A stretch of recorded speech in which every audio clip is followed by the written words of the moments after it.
আইসিসির দুজন প্রতিনিধি এখন ঢাকাতে আছেন, সামনে বিসিবি নির্বাচন, এই নির্বাচনকে সামনে রেখে তারা আসছেন। তারা ইতিমধ্যে বর্তমান যে বিসিবি কমিটি, তামিম ইকবালের যে কমিটি, সেই কমিটির একটা প্রতিনিধি দলের সঙ্গে বৈঠক করেছেন। একই সঙ্গে সদ্য সাবেক যে কমিটি, যে কমিটিটাকে ভেঙে দেওয়া হয়েছে আমিনুল ইসলাম বুলবুলের কমিটি, ওই কমিটিরও কয়েকজনের সঙ্গে বৈঠক করছেন। এখন এই প্রতিনিধি দলটা কারা, এই প্রতিনিধি দলের উদ্দেশ্য কি, এইটা নিয়ে বিসিবি মানে বর্তমান বিসিবি এবং সদ্য সাবেক বিসিবি পরস্পর বিরোধী একটা বক্তব্য জানাচ্ছে। বিসিবির পক্ষ থেকে প্রেস রিলিজ দিয়ে বলা হচ্ছে যে তারা আসলে এই আইসিসির প্রতিনিধিরা নির্বাচন দেখতে আসছেন, এটা অবজার্ভ করতে আসছেন, পরিস্থিতিটা কি সেটা বুঝতে আসছেন। কিন্তু আমিনুল ইসলাম বুলবুলের পক্ষ থেকে তার আইনজীবী একটা সংবাদ বিজ্ঞপ্তি দিয়ে জানাচ্ছেন যে না, এটা একদমই ভুল কথা।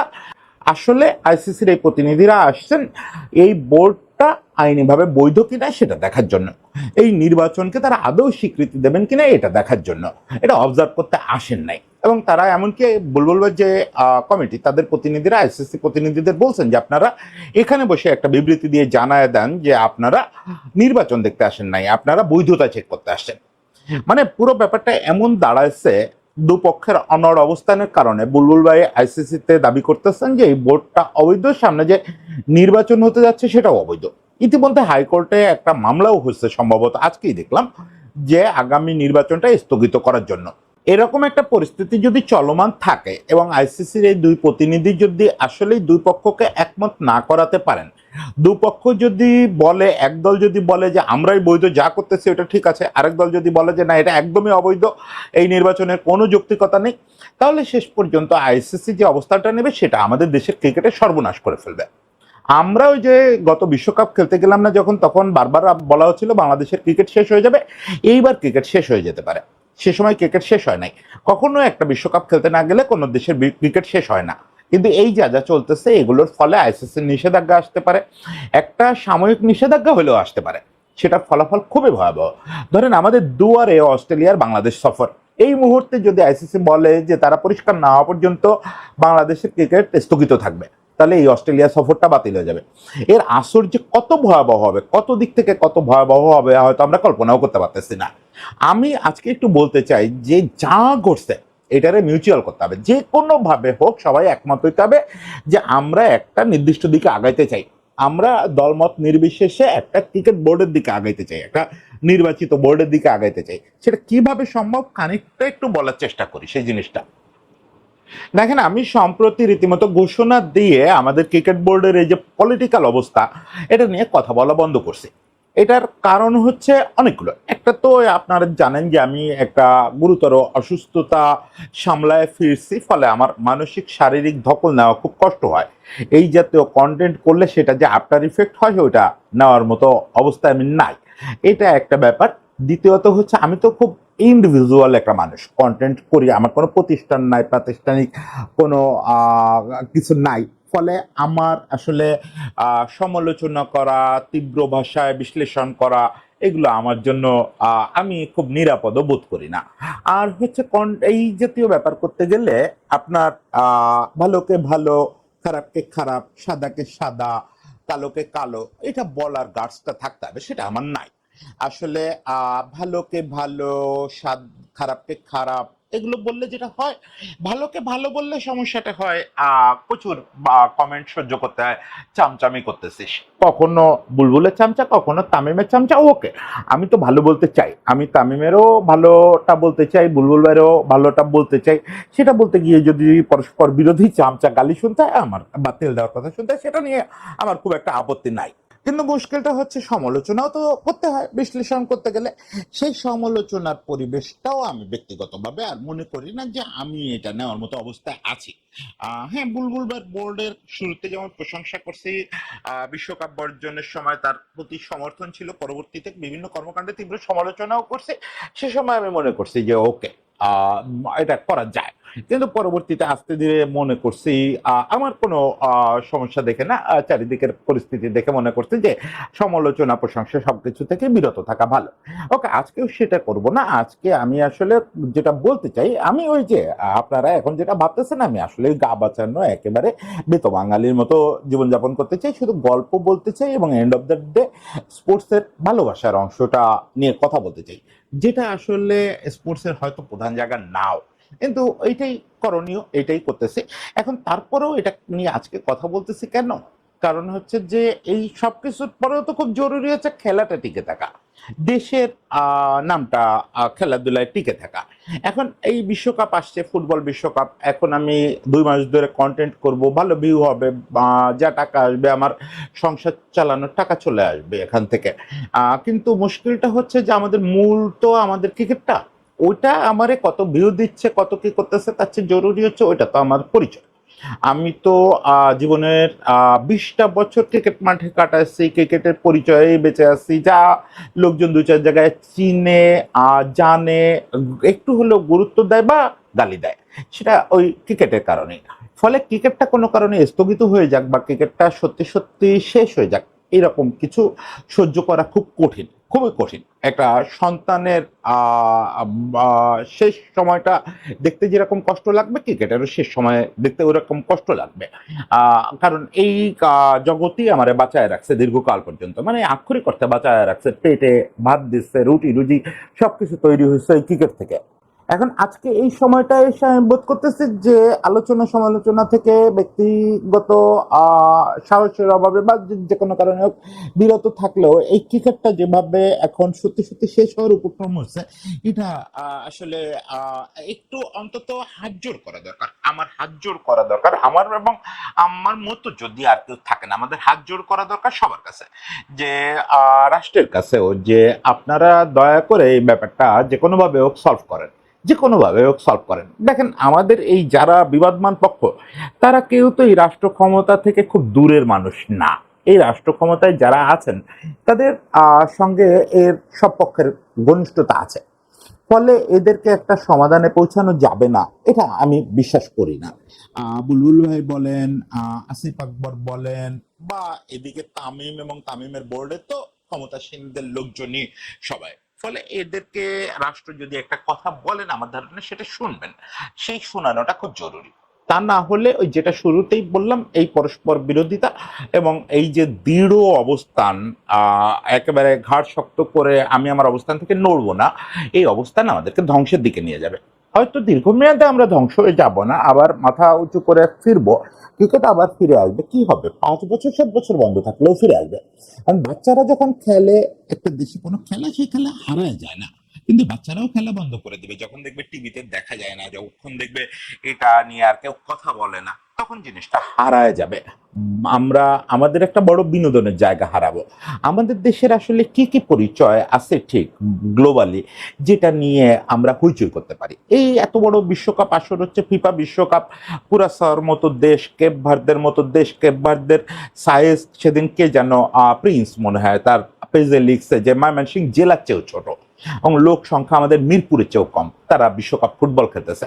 আমাদের তো ফুটবল মানচিত্রে কোনো জায়গাই নেই, এশিয়া কাপে খেলতে পারতেছি না, সেখানে এই একটা খেলা দিয়ে আমরা গ্লোবালি একটু রিকগনিশন পাই, একটু গ্লোবাল হইচই করতে পারি, সেটা বন্ধ করে দেন না।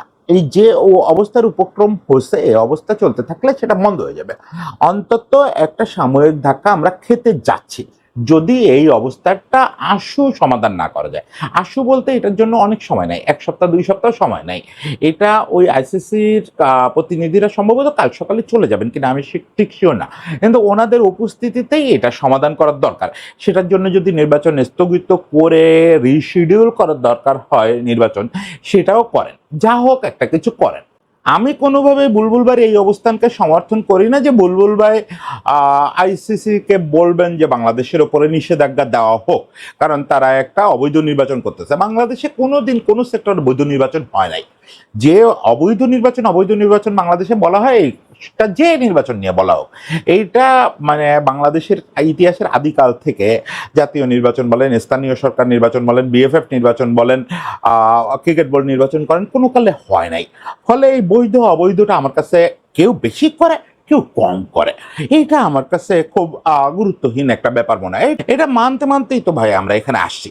আমরা তো কোনোদিন দেখি নাই যে আওয়ামী লীগ এই যে 17-18 বছর ক্ষমতায় ছিল, আওয়ামী লীগ একটা ফেয়ার নির্বাচন করছে নাকি? বিএনপির সংগঠকরা সিরাজউদ্দিন মোহাম্মদ আলমগীর থেকে শুরু করে যারা পোড় খাওয়া সংগঠক তাদেরকে দূরে রাখার জন্য যাচ্ছে তাই করা হয়েছে।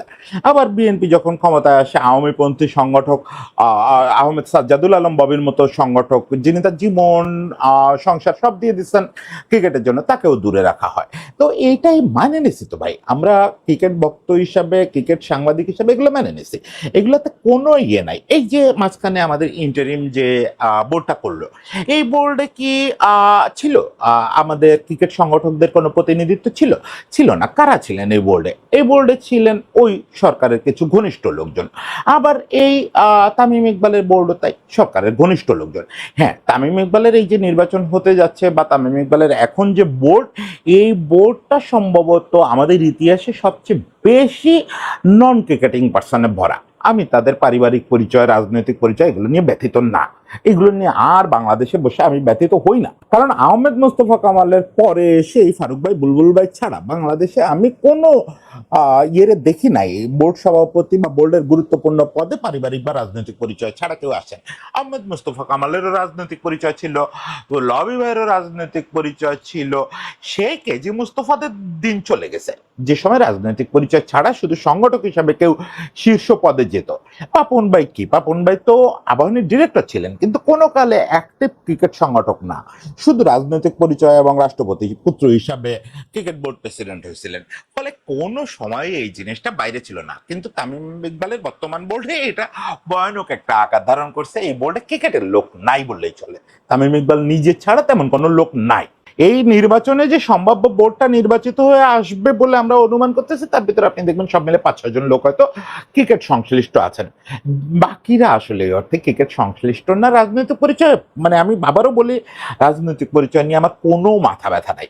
রাজনৈতিক পরিচয় ওয়ালাই আসলে অনেক, এবং পারিবারিক সদস্যদের মধ্যেই অনেক ক্রিকেটীয় লোক খুঁজে পাওয়া সম্ভব।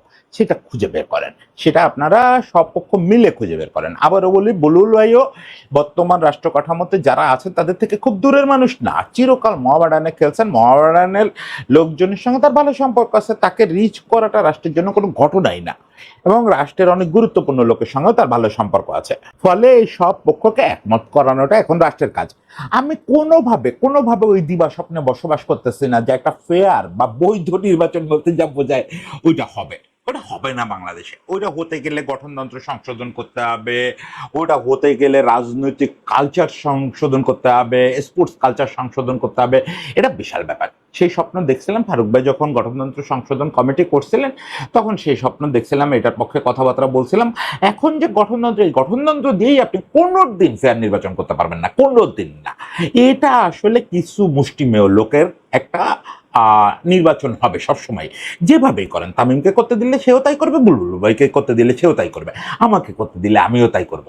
এটা শুধুমাত্র ক্ষমতাসীনদের নিজেদের মধ্যে নির্বাচন। মানে কে ঠিক করা যে কে কে বোর্ডটা চালাবে, সেই ঠিক করাটাই করেন, কোনো সমস্যা নাই। সেই ঠিক করাটা রাষ্ট্রীয় ক্ষমতার যারা সঙ্গে আছেন, ক্রীড়ামন্ত্রী বা এরা, তারা মিলে বসে ঠিক করেন। আমি জানি যে বিএনপিপন্থী এবং মোহামেডানপন্থী ক্রীড়া সংগঠকদের খুব গুরুত্বপূর্ণ একটা অংশ এই প্রক্রিয়ার সঙ্গে, দুই পক্ষের কোনো প্রক্রিয়ার সঙ্গে নাই। বাংলাদেশে ক্রীড়া সংগঠনে বিএনপিপন্থী যে অংশটা বোঝায় এবং যারা দীর্ঘকাল ধরে এই লড়াইটা করে আসছেন, মোহামেডানের যে মানুষগুলো এই লড়াইটা করে আসছেন, তারা এই দৃশ্যপটে নাই। তাদেরকে ডাকেন, তাদেরকে ডেকে বলেন এই দুই পক্ষকে একটা টেবিলে বসায় একটা যৌক্তিক এবং দৃশ্যত ফেয়ার টাইপের একটা বোর্ডের দিকে আগাইতে। সেটা নির্বাচনই হোক, প্রয়োজনে একাধিক প্যানেলে নির্বাচন হোক বা একটাই প্যানেল হোক, কোনো সমস্যা নেই। যা হোক, একটা কিছু হোক, একটা যৌক্তিক বোর্ডের দিকে আগান। বিএনপির সময় যৌক্তিক বোর্ড করা যাবে না, এটা খুব বাজে ধারণা। কারণ বিএনপির সংগঠকরা দীর্ঘদিন পর্যন্ত বাংলাদেশের ক্রিকেট চালায় আসছেন এবং অত্যন্ত দক্ষতার সঙ্গে চালাচ্ছেন। বাংলাদেশের খুব ট্রানজিশনাল একটা পিরিয়ডে এরাই নেতৃত্ব দিচ্ছেন, আরাফাত রহমান কোকোর নেতৃত্বে এরাই নেতৃত্ব দিচ্ছেন। ফলে সেই লোকগুলাকে ডেকে দায়িত্ব দেন যে আপনারা এই পরিস্থিতি সমাধান করেন। আপনারা যদি বোর্ডে আসতে নাও চান, আপনারা এদের সঙ্গে কথা বলেন, আপনারা বুলবুলের সঙ্গে কথা বলেন, আসিফের সঙ্গে কথা বলেন এবং এইদিকে তামিম সহ বাকিদের সঙ্গে কথা বলেন। কথা বলে একটা বোর্ড দৃশ্যত যেটা ফাংশনাল এরকম একটা বোর্ড তৈরি করেন, যাতে আমরা কোনো দীর্ঘমেয়াদী বিপদে না পড়ি। এই জিনিসটা আমাদের জন্য খুব দরকার, খুব দরকার। তা না হলে ভাই সবাই মিলে কিন্তু পথে বসে যাব, সবাই মিলে।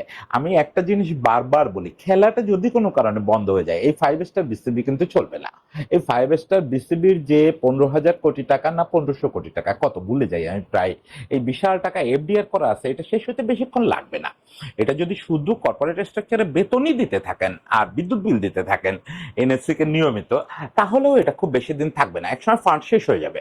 আপনি যদি ক্রিকেট খেলাটাকে ঝুঁকির মধ্যে ফেলেন, একসময় ওই বোর্ডটা নিয়ে আর কারো আগ্রহ থাকবে না। আপনারা হয়তো আগ্রহ হারায় ছুঁড়ে ফেলে দিয়ে অন্য কোনো কাজে চলে যাবেন।